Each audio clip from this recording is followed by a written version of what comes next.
Welcome to the Drama Free Living Podcast. It's Dennis and Lisa McIntee. And Lisa, I'm super excited about our topic today and really over the next couple weeks because it's something that our clients deal with. And I know you and I have navigated through this, and we're calling these the 12 roadblocks of leadership. And what we're going to talk about performance roadblocks. We're going to talk about personal character roadblocks, relational roadblocks, and emotional roadblocks. Yeah. But today we're focusing on performance roadblocks. Yeah, and I think it's super important that people start to see these things because if you can't see it, you can't change it. And what a level we're going to talk about is hopefully everybody's going to get maybe a sense of new sight and a new vision and go, hey, I deal with that. And then, okay, I see it. What do I do with it? So let's kind of just dive into it. And the first one we want to talk about is get ready for it. It's really fear of failure. Yeah, that's kind of a big one. And how many times do we get stopped because I don't know if it's going to work out or I don't know what's going to happen. And I think a little bit reframing even how we look at failure. I think one thing that people deal with sometimes is this negative self-talk and self-doubt. I know I never deal with it. No. Never, right? Never. Yeah. Never. That's not you. Well, and it's kind of this inner critic that kind of tells people that they're not good enough. And I think we got to reframe some of the situations. And a lot of it is just reframing. One way to look at it, and I know you've said this to me, is that you've said, wow, it must be really tough to live inside your head. And I sort of think about that is that, wow, if I talk to myself right, the way that I talk to my kids, like I would never talk to the kids the way that I talk to myself, or I would never, ever think about talking to my team, to our team, the way that I talk to myself. And a phrase that I've used before would be, you're maybe talking negatively about yourself. And I'm like, hey, do not talk about my husband that way. Yeah. I don't appreciate it. Or, hey, do not talk about my coworker that way. I don't appreciate you talking about my coworker that way. And it's a little bit of a shock factor.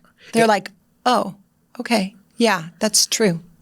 And I think it's really important that, it doesn't really matter so much what other people say, but man, it really matters what you say about yourself.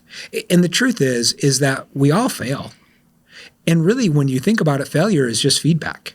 We never really fail. We just produce results. We are always getting feedback. Now, it's not always the results that we want. So then we think of it as failure, but it's just another opportunity to try again and try something differently. Well, and we typically never do things perfect or right. And we're going to talk about perfection here in a little bit, but you never typically do it correct the first time. I mean, it's like riding a bike. Nobody ever thinks, I'm going to get on this bike for the very first time and I'm just going to ride it perfectly. Never works that way. I think everybody thinks that.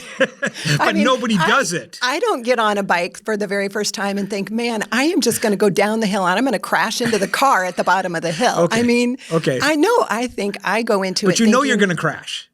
No, I don't know I'm going to crash when I do things. But you do crash. Yeah. Right. Fair enough. And so I think part of the strategy here is kind of to remind ourselves of our past successes, of where have we won. And it's this idea, I've done this and I've done this and I've done this. And now when I step out and look at this next challenge, I can step out and go, okay, I have some confidence. And I think that's the thing that it destroys the most with leaders is you have this fear of failure. And so your confidence starts to erode. And then it leads to a whole slew of other issues. So this whole idea of just negative self-talk, it kind of happens when we have this fear of failure. Or another one is maybe judgment or rejection. And this is almost worrying about what other people say about you or what other people think about you. And how many times does that happen? And we've said this phrase before, is to not let people rent space inside your head. But we say that a lot in our emotionally intelligent course. Yeah. Just trying to drive it home. Yeah, because many times it's like we're stopped because of what will other people think. And honestly, what other people think about me is none of my business. And that's easier said than done, I think, sometimes. I try to live by that, but just step back and go, okay, I've got to just honor myself and really not judge myself and not worry about rejection. And I think part of this is really surrounding yourself with others that are really for you and really help you grow and really challenge you. And so it's a whole idea of fear of failure. And I think, so what do we kind of do about this? So my thinking is set realistic goals. Now, this is something I'm working on because I'm really good at setting unrealistic goals. I'm just not even going to say anything. Well, you have the idea of there's so much to do and there's so many great ideas. We can get them all done. And being realistic on what we can do with the people we have, with the resources we have, and the amount of time we have. And so being realistic with that. So then we don't set ourselves up for failure from the start. Well, and you think about it, if you're not living in the real world, then aren't you just living in a fantasy world? And how many leaders, they live in this fantasy world that they think they can do more than they really can do. And here's what we really tell a lot of our roundtable participants when they come in, because the people that come into these groups, they're very high achievers, they're very goal-oriented, and they're doing amazing things. They're making incredible impact in the world. But we always tell them, listen, whatever goal that you tell us, we think you can totally do. Whatever revenue number, whatever influence, whatever impact, whatever you want your family to look like, I totally believe it can happen. I'm just not always sure it can happen in the time frame that you set for it. Right. And I think that's true about me, is that I know the goals are possible, but sometimes that time frame is not realistic. And I think so, setting realistic goals. And then I think really learning from failure. We did a whole podcast on the learning matrix, and that was one of our giveaways at one time. So listen, we'll even put in the show notes where you can get the learning matrix. So if that's something that would be helpful, we didn't even plan on sharing that, but that's something you can do where you step back, and every experience becomes a learning moment. And if you treat every experience like a learning moment, it takes some of the sting out of that pain. Because I think you want to take your pain and you want to make progress. And if you reframe your pain, hey, this is painful. How do I make progress? I mean, we were talking about in the car today. I was just sharing with you some of the pain that we were feeling, even some of these roadblocks that I was actually experiencing. And really thinking, okay, that's the pain. How do we make progress from that? Right. And how do you come to terms with the pain? Yeah, because you typically only grow to your pain tolerance. And many of the pains that stop leaders are really these emotional pains that they face. And that's why we want to cover this in the next couple podcast episodes. And so I think surrounding yourselves with others and then really just taking action. And almost this whole idea of just do it afraid, right? You do it and you're afraid, and it might not work, but you just come to grips with fear. I don't know if we shared this before, but the snooping example. I think we have. Yeah.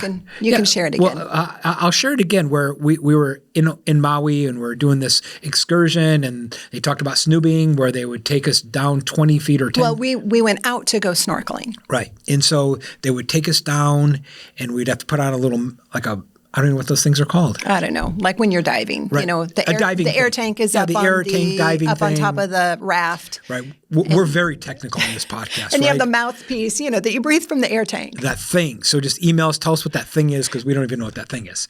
But I remember as they were explaining this, we were both a little freaked out. And then I don't know if you or I said it, but I said, well, guess what we have to do? And you're like, well, we got to do that. We got to do it. Because we were so freaked out about it. And there wasn't any valid reasons to be freaked about it. Yeah. And I think just coming up with a new relationship with fear. I'm afraid of this, but that's what I'm going to do. I'm going to step into it. And how many times do leaders, they let fear of failure really stop you? So that's one roadblock. But that's not all. We want to cover a couple more of this podcast episode. Yeah. Another performance roadblock is burnout and stress. And we talk about burnout. We talk about stress. We talk about the importance of it. But nobody really pays attention to it. I mean, how much burnout is there going on? And we still do it. We keep doing it to ourselves. And I don't know, we need somebody to just kind of hit us upside the head and say, stop and listen. And so that's what I'm going to do right now. This is my little hit upside the head moment, because I've got some stats and I'm just going to read them, and they're not pretty. Okay, well, go ahead and give them to us. So a 2018 Gallup study, burned out employees are 63% more likely to take sick days. Wow. And they're 2.5 more times likely to go job hunting. So, if you're employees or if you are burned out and stressed, you're probably going to take sick days, either because you just have to have a day off and you don't have any choice but to take a sick day even though you're not sick, or you are just sick. I mean, 63% more likely. That's kind of high. Okay, the 2019 American Institute of Stress found that stress contributed to 120,000 deaths in a year. Wow, just stress. Just stress. Yeah, it's kind of sad. And it costs U.S. businesses up to $300 billion annually due to turnover absenteeism, and decreased productivity. Well, and here's what's interesting, Lisa, I think, is that isn't burnout and stress more of a mental, emotional issue than it is a physical issue? I mean, there are physical components to it. There are things that happen to your body. You can have physical burnout and stress. It depends on the industry that you're in. Yeah. But a lot of this is the mental and the emotional stress. But any mental and anything mental and emotional will first show up in your body before you even know that there's something going on internally. And that's why it's one of those symptoms that, hey, I'm feeling this right now. My back is really hurting. Okay, so what's going on? Right, and it's not a back issue; it's a stress issue. It's something more emotional. And it can be a back issue. It can be a muscle or a tendon issue. But a lot of times, it can be an internal stress, mental, emotional issue too. And so, being able to pay attention to what's going on in your body. And how many times do we just take care of the physical symptoms and we don't step back and kind of really get to the spider? Yeah. And really we have this whole spider and spider web that we deal with in the emotionally intelligence course. And we'll put a link there so that you can get some more information on it. Okay. And so 2017 Harvard Business Review. Another one? Come on. I have two more. Reported that leaders who exhibit stress-related behaviors can create a toxic work environment, leading to decreased engagement and satisfaction among team members. Okay. So, I mean, if you're totally stressed out and you're a leader, then you're basically going to spread that stress and that toxicity into your environment. And it's going to cause decreased engagement. It's just going to cause just not a fun place to work. And who wants to work somewhere where it just is like you're stepping into poison? Yeah, because I think it's this principle that you teach what you know, but you produce who you are. Mm-hmm. And if it's in you, it's going to come out of you. Yeah. And whoever has that dominant emotion typically is the one who wins. And so when you have that toxic dominant emotion, it really spreads out. And if you're the leader in that environment, then you're going to be the prevailing influence on the environment and on the atmosphere of the environment. Okay, we just went through Working Genius. And if you haven't done Working Genius, we'll put something in the show notes about this. But the one thing that you told me was fascinating is whoever the leader is, it's like, what is it, times two? Their strength is times two. Right. Their capability, their top Working Genius capability is multiplied times two. And it totally makes sense because they're the leaders. They're the ones with the most influence. So you almost count them as two people. So almost like if they're a little bit toxic, it's like they're really toxic. Mm-hmm. Right. And that's why it's so important for leaders to really be emotionally healthy because you really produce who you are. And that's why I'm excited we're covering some of these roadblocks and these emotional roadblocks that people have. And also, 2015 Journal of Applied Psychology, high levels of stress can reduce individuals' ability to generate creative ideas and solutions. And being creative and creating solutions is crucial in our world today. As fast as we're changing, as many things that are thrown at us between technology and even health and pandemics, I mean, you have to be functioning at peak creativity, peak solutions oriented to even be able to survive, much less thrive in our world today. And that's why it's so important to really take care of yourself. So I know you got some things on self-care or, so what are some strategies? So how overcoming strategies? Okay, number one would be prioritize your self-care. Take care of, there are so many stress management techniques out there. Right. You can find them all over. There's exercise, there's meditation, there's time management, there's all kinds of things that you can do that just kind of help you lower your stress. And it's super easy to find those solutions.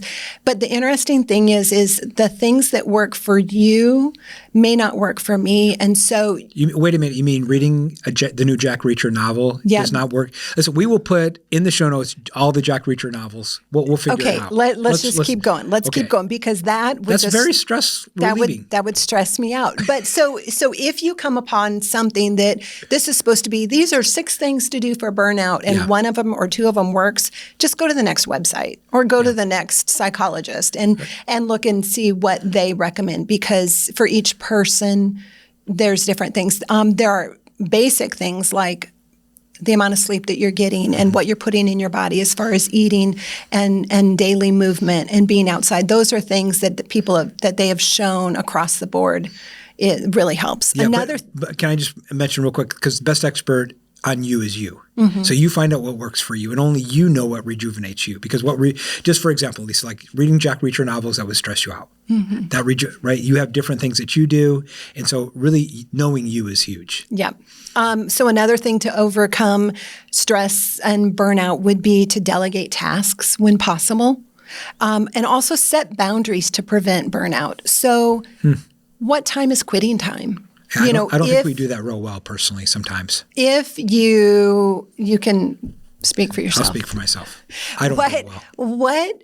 What are the boundaries that you're going to put on? You know, yesterday I think it was, we just took a lunch break. So we remote work. We work from wherever it is we happen to be. And you said, hey, I'm going to take a lunch break. What a novel idea. Take a lunch break. We're going to take an hour lunch break. Now there are people listening to our podcast that go, really? That's novel to you? Some more bureaucratic settings, you just have to do that. And it's much more regulated. Yeah. For us, because we remote work, and we set our own schedules to actually take a lunch break. And it's not a lunch break with your phone, with your iPad, or with your computer. It's a lunch break that you completely physically and mentally unplug from what you're doing. Yeah. And we went for a walk outside in the sunshine, in the fresh air, and we just kind of enjoyed that. And it was a resetting. We could have totally talked business. We could have had our phones. We could have caught up on some of those calls that were so important, but we needed to mentally be able to shut down. And those are also, it's like, what time do you shut down for the day? Do you bring all of your work home? And in certain jobs, in certain industries, you have to continue to work beyond your hours, but is there a kind of a time that you could just say, okay, this is enough. This is good enough for right now.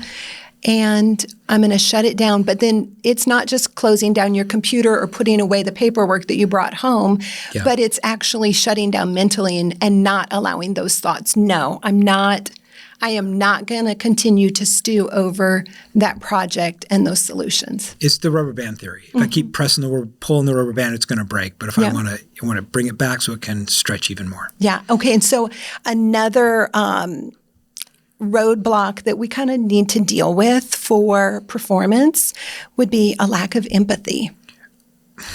I never deal with this. I don't know what you're talking about, right? Yeah. And so I think this is really like people don't feel like you get them.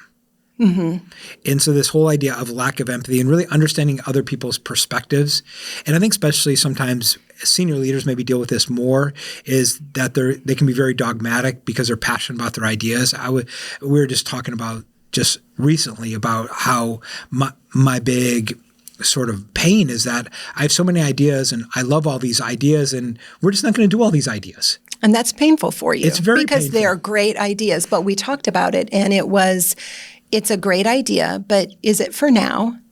Yeah. And is it for the people that we have and the resources we have and figuring out? But me being able to empathetically listen to you and let you just kind of. It was very cathartic for me. And I think we have to create space for people to do that. Because if we can connect with people and connect to their heart, and Lisa, we were talking about it, is that really, let's just call it on the podcast. We have an amazing team, and we really get things that, we don't deserve. Like we get their love and they're behind us. We get their creativity. There are things that we can't pay for that they actually give us, but it takes time to really connect on a personal level because, in a professional manner. Yeah, absolutely. Because people want to feel like, hey, you get me. You don't have to be like me, but you do have to get me and know where I'm coming from. And I think you embody that really well. I've learned a lot, from you. And so I know that kind of having this self-awareness and just really realizing, okay, am I connecting? And then really just kind of seeking support. You have a therapist, I have a therapist, and that's one of the best things because it's these safe places for us to go and have these kind of conversations that become very healing. And people need that space. And I think, realizing that leadership is a journey. We're all on this journey and nobody is perfect. And so really realizing that people aren't perfect and I'm not perfect. Right. And so not really expecting it. Lisa, this has been great. I mean, one thing that we didn't talk about, we do have a brand new just self-assessment called the Leadership Scorecard, where we talk about 24 capabilities of leadership. Yeah, and we've discussed some of these on our recent podcasts between our Death of a Micromanager podcasts and some of our, I'd say probably the last 2 or 3 months of our podcast. We've talked about some of these different capabilities, and we created this scorecard so you can just real quick sit down and look at it and say, yeah, gosh, I'm really not doing very well on that, without having to sit and ponder and think and journal and spend weeks and months over where you're at. It's just a really quick, hey, where are you at on this? Rate yourself 1 to 5. And that's why we did. That's why we created it. It's really a self-development tool for you. So we're going to put a link in the podcast. Just go to that link, click it, download the tool. It is literally just a couple pages. Takes you about 3 or 4 minutes just to fill it out, and it's going to show you your blind spots. 24 different areas that you can grow, because if you can't see it, you can't change it. And so we wanted our listeners to have that, so it's there. Lisa, for you, what was the big takeaway for you today? I think my biggest takeaway today was, gosh, we just really, everyone's talking about burnout and stress, and there's so many statistics talking about how deadly it is. I mean, would you walk across a busy interstate because you wanted to get to the other side when you know there's so many cars going so fast, and the likelihood that you're going to get hit is pretty big? And that's kind of what burnout and stress is. Wow. Is it's walking across an interstate that's, full of traffic, and it's going to get you one way or another if you don't deal with it and if you're not smart. And we have to actually sit down and pay attention to all of these things and remember this is just not healthy. Yeah, it's really good. I think for me, it's this whole idea of inner critic. And I know there's been many times that I've really dealt with it, and just also stepping back and just really watching how I talk to myself, because how I talk to myself really determines how I feel. And how I feel is my responsibility. So if I want to change my feelings, I got to change my self-talk. And so stepping back and realizing, hey, when is that inner critic talking? And just have him shut up sometimes. Wow. Yeah. I think that's pretty straightforward. Well, I think he needs to shut up sometimes. Okay, so listen, this has been fun. Thank you for listening. Thank you for being with us. If you want the leadership scorecard, a quick self-assessment, 24 capabilities, we're going to give it to you for free. And just take it, use it, and be a better leader. And next time we will talk about personal and character roadblocks in the Roadblocks of Leaders. Awesome. We'll see you next time on the Drama Free Living Podcast.